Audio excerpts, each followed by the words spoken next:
fire forced evacuations in Spring Valley. How quickly crews responded. We're live with the latest.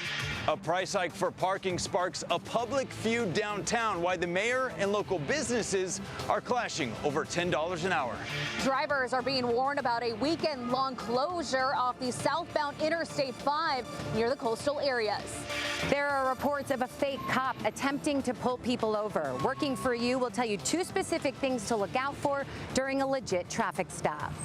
Kids in the South Bay are learning how to be veterinarians with a unique hands-on approach. CBS 8 News live at 6 starts right now. We begin tonight in East County, where a fast-moving fire threatened homes and forced evacuations near Sweetwater Reservoir. But right now, crews appear to have the upper hand. Good evening and thank you for joining us. I'm Carlo Cicchetto. I'm Marcella Lee. This fire broke out about 4 hours ago near Hamishaw and Sweetwater Springs Boulevards. CBS 8's Esmeralda Perez joins us live not far from there with how things are looking right now. Esmeralda? Well, Carlo, Marcella, there's some good news here because the forward rate of spread has been stopped. To give you some perspective, I'm just off of Doubletree Road, so you can still see there's just still a little bit of smoke coming from that hillside. Just a couple feet away is this mobile home park where people who live in this community had to evacuate. That evacuation order has since been lifted and people were able to return home. Luckily, there isn't any reports of injuries or any damages on buildings. I do want to show you some aerial footage of what that fire looked like earlier. So CAL FIRE confirmed with me that 75 acres burnt right now. It's 5% contained, and crews are working on improving containment lines, extinguishing hotspots within the fire's perimeter. Again, fortunately, there are no reports of any structure damages or injuries. Now, take a listen to the message CAL FIRE Captain Robert Johnson shared with us when it comes to being prepared for situations like this. We are in fire season. Fire season in California is a year-round event, and we want to encourage residents to always be prepared. Maintain that defensible space around your property. That includes removing any dead and dying vegetation, combustible materials from around your structure. In the event there is a fire, hopefully giving your property the best available protection. And I'm told by CAL FIRE that crews will continue to be out here monitoring any hotspots to make sure they're all extinguished. And of course, we're going to continue to monitor that containment and bring you the latest updates. For the most up-to-date information, just visit cbs8.com and click on the online version of this story. Back to you, Marcella. Great update. Thanks, Esmeralda. And stay with us for any developments on this fire. We will have the latest details posted at cbs8.com. You can also follow us on social media or download our free CBS 8 app. It was a little bit tone deaf on really what the business community and the people of San Diego want. Our other top story tonight, rising tensions over those sky-high special parking rates in downtown San Diego during Padres games and concerts at Petco Park as gas lamp businesses sound off. That new policy took effect just a few days ago. But as CBS 8's Brian White reports, the backlash is already playing out in open letters and social media posts. Yeah, I'm here in the heart of the gas lamp where local businesses say the new parking rates are driving customers away, hitting their bottom line, and they say City Hall is not listening. A new $10 an hour parking rate is now in effect near Petco Park during Padres games and large events, impacting drivers within a half-mile radius of the stadium. It's a change business owners in the gas lamp say is pricing out workers and pushing away customers. The situation with this new $10 an hour parking situation really is hurting businesses, not just mine, but businesses all on Fifth Avenue. Ruth Ann Thorne owns several downtown businesses. She says the new rates are hitting both patrons and hourly workers who can't afford to spend up to $60 or more just to come to work. I own art galleries, retail. The restaurants are hurt by it. It's just stopping people and giving them a reason maybe to not come to the gas lamp. Under the new policy, the higher rates begin 2 hours before a game or concert and last 4 hours after it starts. And the Gas Lamp Corridor Association says these rates are excessive. That's almost 100 days in 2026 that we're going to see $10 an hour. So that's a little bit excessive, wouldn't you think? Michael Tremble with the association sent this letter to Mayor Todd Gloria calling calling the policy economically damaging and tone deaf, especially for downtown's workforce. The response from the public has been overwhelmingly negative. In a written response, Mayor Gloria defended the plan, saying the goal is to improve parking availability and reduce congestion during major events. As for how parking meter proceeds will be spent, he said, quote, revenue collected at these meters will be reinvested within the area for things like streetlight repair, sidewalk upgrades, and other mobility improvements. But Tremble says the policy still hurts workers and drives customers away. Their customers who come to see them are saying they're not coming back because it's too expensive. It's too much of a hassle. The mayor's office declined an interview citing prior obligations. Tremble says gas lamp businesses want the city to rethink the hours and zone size for the raised rates. Brian White, CBS 8.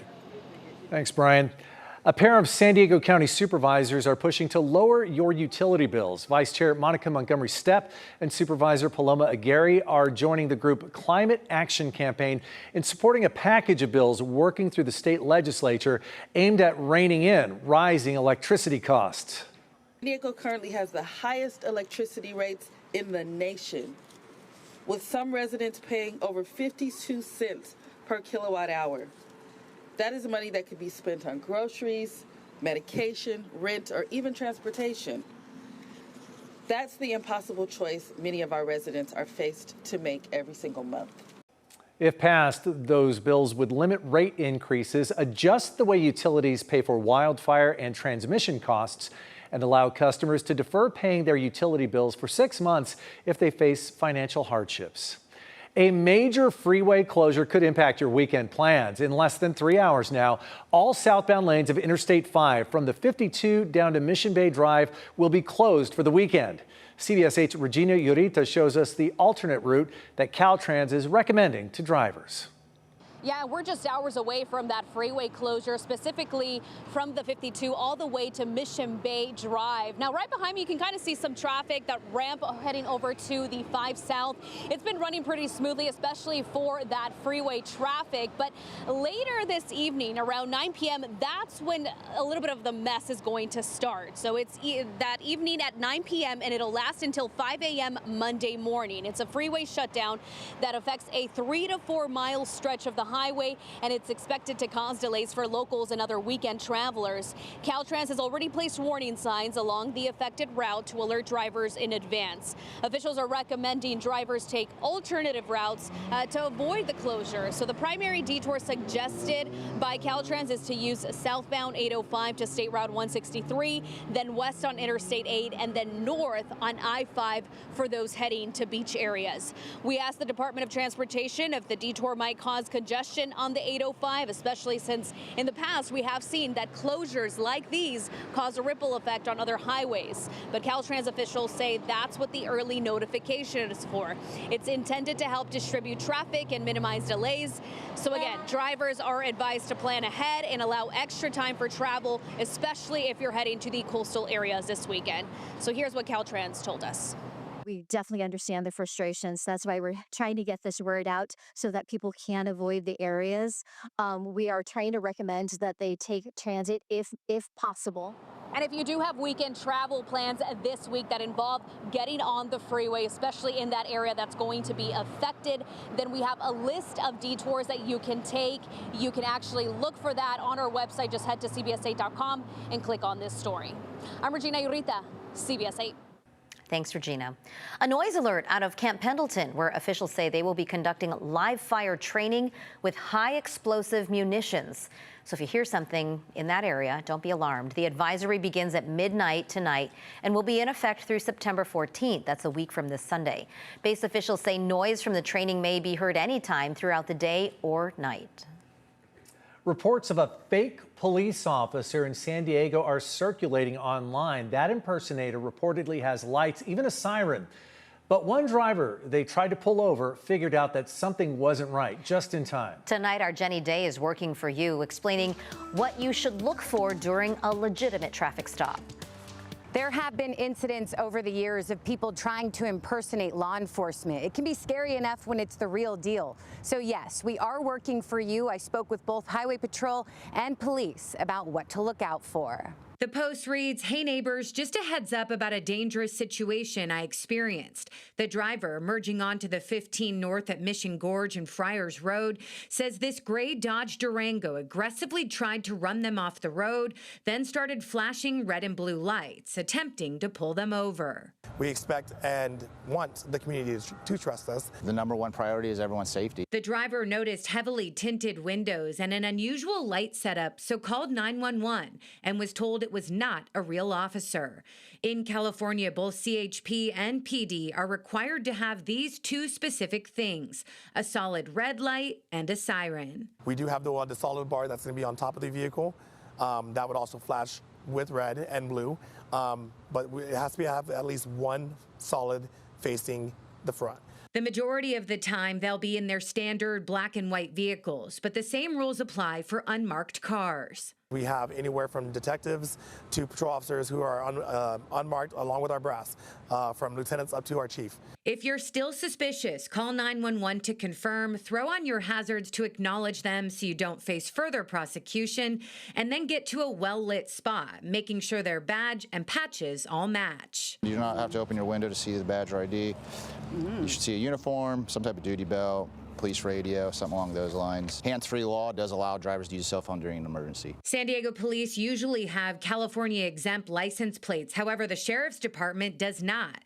We attempted to pull these plates from the DMV, but they came back to an Acura, not a Dodge, so were likely stolen. One more thing to keep in mind, know that CHP can pull you over on a side street and police can pull you over on the freeway.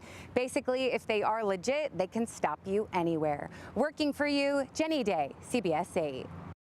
Good to know. Thanks so much, Jenny. And remember, if there's something you'd like us to look into, email us at workingforyou@cbs8.com. The San Diego International Airport is moving forward with construction that could impact how you get between terminals. Those details still ahead. But first, the program giving local students hands-on experience in a career some of them would have never even considered. As we go into the weekend, we're still holding on to near seasonal temperatures. You got those 70s to kick it off with some upper 80s across the inland valleys. Back into those 80s closer towards the coast and low 90s, but temperatures cooling off for the entire county next week. Your complete forecast is ahead.